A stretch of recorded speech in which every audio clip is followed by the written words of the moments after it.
उसके अंदर वो गिट है जिससे गुरु महाराज किले के अंदर आए थे। गुरु महाराज कोई लड़ाई झगड़े में नहीं आए। गुरु महाराज ने खाली जहांगीर से मेल जोल था, जहांगीर की मदद करी थी। लड़ाई जो चालू हुई थी तो बाबा पृथ्वी चंद और गुरु अर्जुन देव जी गुरु रामदास जी के पुत्र हुआ करते, उनसे ये लड़ाई चालू हुई थी।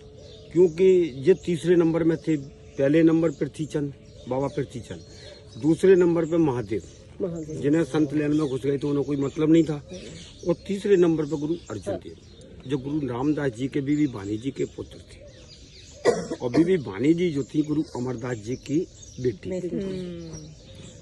गुरु रामदास जी के माता पिता बचपन में गुजर चुके थे, जो इनकी नानी ने प्रवस्ती करी। गुरु महाराज ने घुंगनियां बेची। पहले इनका नाम हुआ करता था भाई जेठा, जिसके बाद में फिर बड्डे हुए तो तीन संतों ने इनको, दो संतों ने आशीर्वाद दिया है कि पहले जेठा नाम था, लेकिन जिसे बोलते हैं जेठा तो वो जेठा ही है, इसलिए हम तेरा नाम करते हैं रामदास। गुरुद्वारे की सेवा उन्होंने छोड़ी नहीं थी। जब गुरु अमरदास जी ने इनकी शादी बीबी भानी जी के साथ कर दी थी, उसके बाद में फिर इनके जो पुत्र हुए हैं, और जो मतलब सोडी परिवार चल रहा है वो गुरु अमरदास जी ने अपनी बेटी से कहा था कि आपने कुछ शादी में मांगा नहीं, इसलिए जो मर्जी बोले वो हमसे मांग। तो कहने लगे कि मैंने कुछ नहीं मांगा है, लेकिन बोले पापा जी एक ही चीज को मांगती हूँ कि जो भी गुरुगद्दी में बैठेगा वो सोडी परिवार से ही होगा। जब से वो सोडी परिवार से ही चल रही है। तो गुरु रामदास जी को गुरुगद्दी मिली थी। ऐसे करके फिर गुरु अमरदास जी के तीन पुत्र हुए थे। रामदास जी के तीन पुत्रों के कारण गुरुगद्दी इनको जब मिली तो बाबा ने हिंसा रखी, बाबा पृथ्वी चंद ने। तो उनने बहुत उपाय लगाए कि इनको खत्म करवा दें, लेकिन वो कहीं खत्म नहीं हो सके। तो आखिरी एंड उनका चला चंदू पे, गुरु हरगोबिंद साहब की शादी के चक्कर में। 6वें पातशाह गुरु हरगोबिंद साहब जी का जो जन्म था बाबा बूढ़ा जी के आशीर्वाद थे। वहाँ से माता गंगा आशीर्वाद लेके आई थी जब इनका जन्म हुआ। वहाँ से आने के बाद में फिर चलती रही तो इनको शहीद कराया था लाहौर में। लाहौर में जब ये शहीद हुए थे वो भी चंदू के हैंडओवर होके चंदू ने करवाया। चंदू की बेटी की शादी का पैगाम गया था।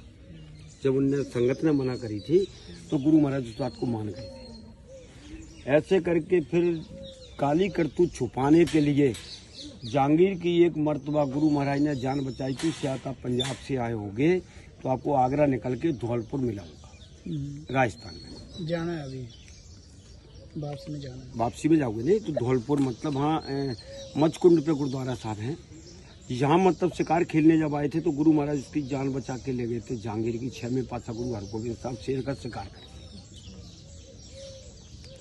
फिर ग्वालियर में जो आए हैं तो गुरु महाराज जब ग्वालियर किले में प्रवेश हुए दाखिला, तो गुरु महाराज की उम्र थी 16 साल 4 महीने 23 दिन की। वो बच्चा उम्र थी जो काली करतूत मतलब उनकी न खुल पाए, तो वो गुरु महाराज का मेलजोल था जहांगीर का। तो जहांगीर कहने लगा महाराज मेरे ऊपर एक 7.5 आ रहा है, मुझे बुखार आ गया, बुखार खत्म नहीं हो रहा है, कुछ जरूरत आपकी मुझे पड़ गई। तो गुरु महाराज कहने लगे बोल क्या जरूरत है। कहने लगे आपको तपस्या करने ग्वालियर किले में जाना है 40 दिन के लिए मात्र। गुरु महाराज मंजूर हुए। माता गंगा बाबा बूढ़ा साहब से आशीर्वाद लिया। वहाँ से 5 बाबे गुरु महाराज के साथ में आते हैं, 5 सिंह जिन्हें हम बोलते हैं। तो उस सिंहों में सबसे पहले भाई जेठा जी,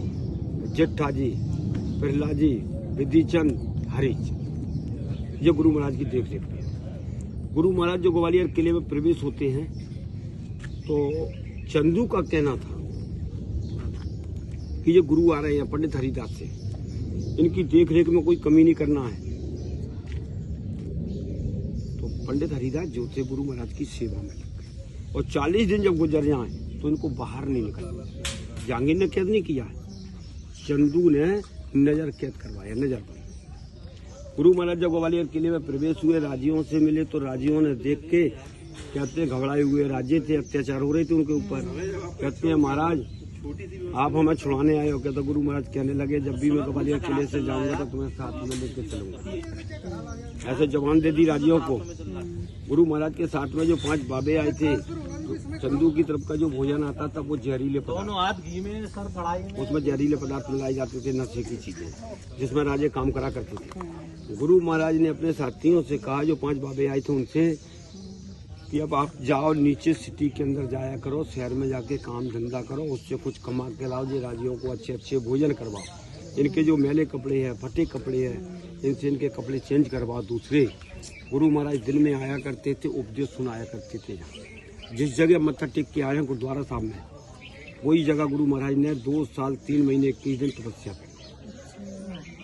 वहां से तपस्या करे, दोपहर आते थे तो उपदेश सुनाया करते थे। जहाँ शिव जी की मूर्ति रखी हुई थी उस जगह में उपदेश सुनाने के बाद में शाम को अपने वापस चलाया करते थे। तो ये तो बनाया गया था बंदी गृह, जेल बनाई गई थी अंदर, वो गेट भी उसी तरफ था जिससे गुरु महाराज किले के अंदर प्रवेश हुए थे, दाखिला। जहांगीर को परेशानियां जो घटना थी वो बढ़ गई। इनके जो पापा जी थे गुरु अर्जुन देव जी, 5वें पातशाह, जिनके दोस्त हुआ करते थे साईं मियां मीर, जिनने अमृतसर नींद रखाई थी हरविंदर साहब। तो वो जहांगीर की बेगम के पीर थे, उनको बुलाया गया, बुला के निवेदन किया। तो कहने लगे कि तुम्हारे ऊपर जो है संतों का, चंदू की काली करतूतों का पाप छा रहा है। तो बोले फिर महाराज जी खत्म कैसे होगा? अगर बोले उस संत को छोड़ दोगे तो तुम्हारी परेशानियां दूर हो जाएगी। जहांगीर को तुरंत ध्यान आया। जहांगीर आता है, तबीयत खराब होने के कारण भूल चुका था सब बातें। आने के बाद में गुरु महाराज को बुलाया, निवेदन किया कि आप मेरे गुरु थे, आप कैसे कैद हो गए?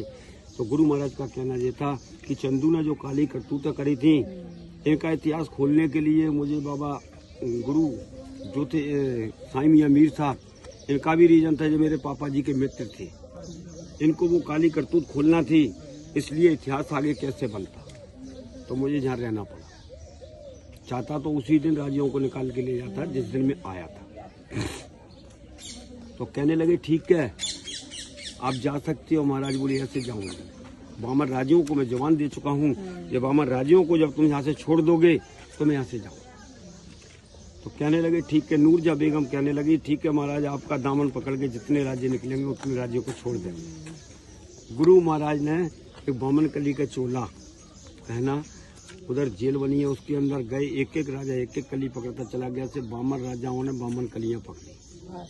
दाता बंदी का जो गुरु महाराज को नाम मिला था, पंडित हरिदास जो सेवा में रहते थे, उनने वो नाम दिया था कि महाराज आप एक परमात्मा का रूप दाता हुए, बंदी आपने छुड़वाए थे, इसलिए संसार के अंदर आपका नाम चलेगा दाता बंदी छोड़ के नाम से।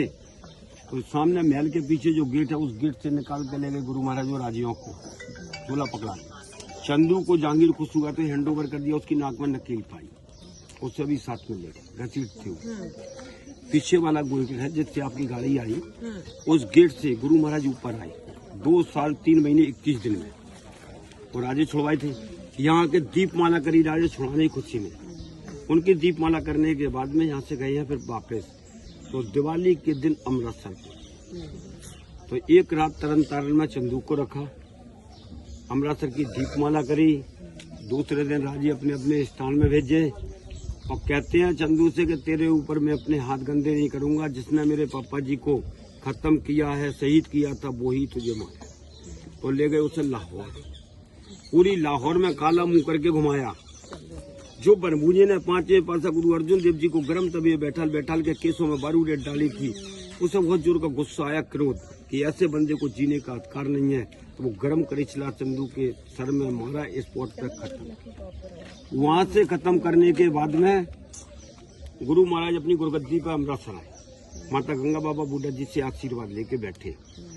कुछ समय के बाद बाबा बूढ़ा जी पालकी में विराजमान होके अमृतसर आने के बाद में गुरु महाराज ने जब देखा, गुरुगद्दी से उपदेश सुना रहे थे कि बाबा बूढ़ा जी आ रहे हैं, 6 गुरुओं के इन्हें दर्शन करे हैं और टिक्के भी किए।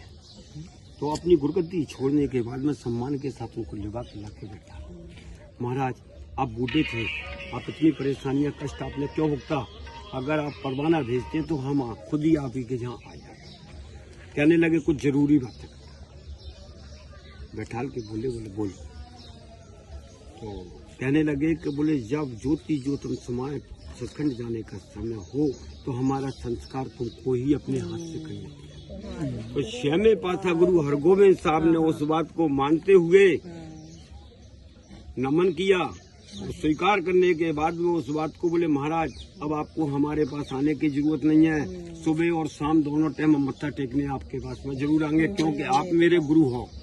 इसलिए ऐसे गुरु महाराज ने वहाँ जाके मत्था टेकने डेली जाते थे। जब वो ज्योति जो समाये तो उनका संस्कार छेवें पातशाह गुरु हरगोबिंद साहब ने ही किया। वाहे गुरु जी का खालसा, वाहे गुरु जी